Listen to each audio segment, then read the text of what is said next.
yanaşmasına nəzər salaq ki, müəllim necə davranmalıdır? Bayaq şagirdlərdən danışdıq. İndi danışırıq ki, müəllim necə olmalıdır? Müəllim iki cür yanaşır. Ya reaktiv, ya proaktiv. Proaktiv yanaşmada burada müəllimin baş verən hadisələrlə bağlı əvvəlcədən hazırlanmış heç bir planı yoxdur. O sadəcə problem yaranan zaman qışqırır, hayküy salır, təşvişə düşür və ya uşaqlar görür ki, səsküy salır, onlara cəza verir, hədə qorxu gəlir, reaksiya verir və sinfi müvafiq qaydada davranmağa məcbur edir reaktiv yanaşmada. Amma proaktiv yanaşmada mən deyərdim ki, reaktiv yanaşma sanki ənənəvi təhsil sisteminə aiddir. Proaktiv isə müasir sistemə aiddir. Mən bu şəkildə götürürəm. Amma yəni hər ikisi var, hər ikisi mövcuddur var. Proaktiv yanaşmada, yəni indi hal-hazırda hər ikisi də var, amma mən bunu belə götürərdim öz nəzərimdə ki, reaktivi daha keçmiş ənənəvi təlim kimi görürəm. Proaktiv yanaşmada isə müəllim bu cür yanaşma pozuntularının qarşısını alan bir plan var. Çünki belə müəllim bilir ki, sinif otağındakı bir nömrəli problem nizam-intizamın deyil, qayda və prosedurun, rutin iş rejiminin, yəni sinifin akademik nailiyyəti üçün təşkil edən planın əskiliyi ilə əlaqədardır.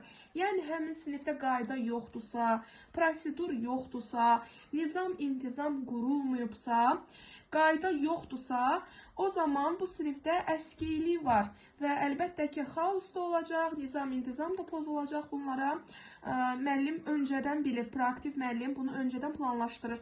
Proaktiv müəllim problemlərin baş verməsinin qarşısını alır.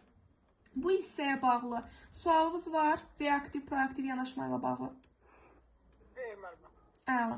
Davam edirik. Sinifdaxili konfliktlərin həll olunması. Konfliktləri həll etməyin 3 əsas yolu var müəllimlər. Sinif iclaslarının keçirilməsi, yazılı şəkildə ortaq dəyərlərin yaradılması, üçüncü isə bura PDF-ə düşməyib, o digərdə qalıb, yəqin ki, göstərərəm sizə.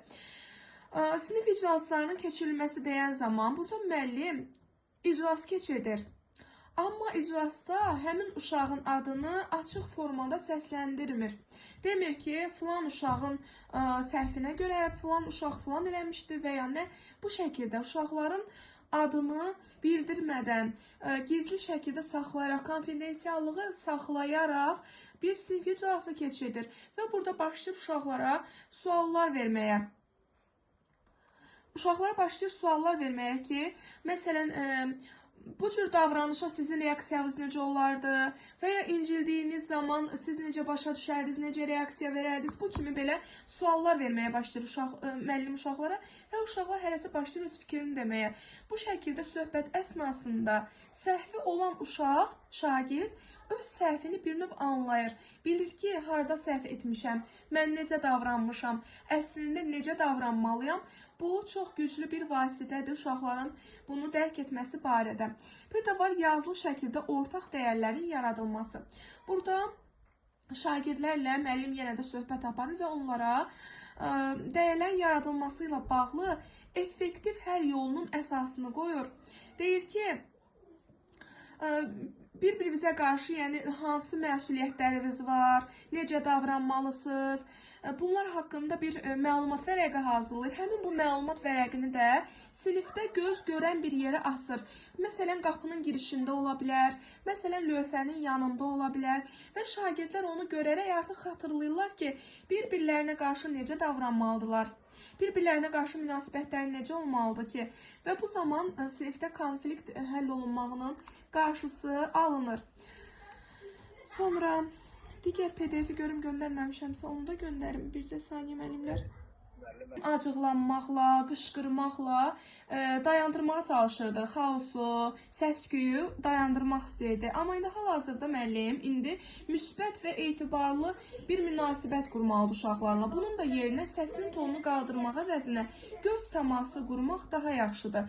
Uşağa baxarıq, hətta belə deyim, bir balaca sərt baxışla da baxmaq olar, bir neçə saniyə baxmaq olar. Bu şəkildə baxışla uşaq artıq özündə başa düşür ki, müəllim niyə mənə diqqətlə baxır.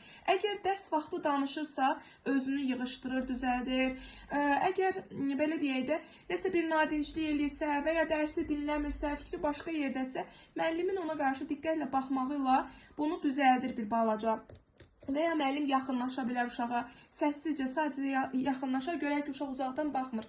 Səssizcə yaxınlaşar və yaxından ona baxar.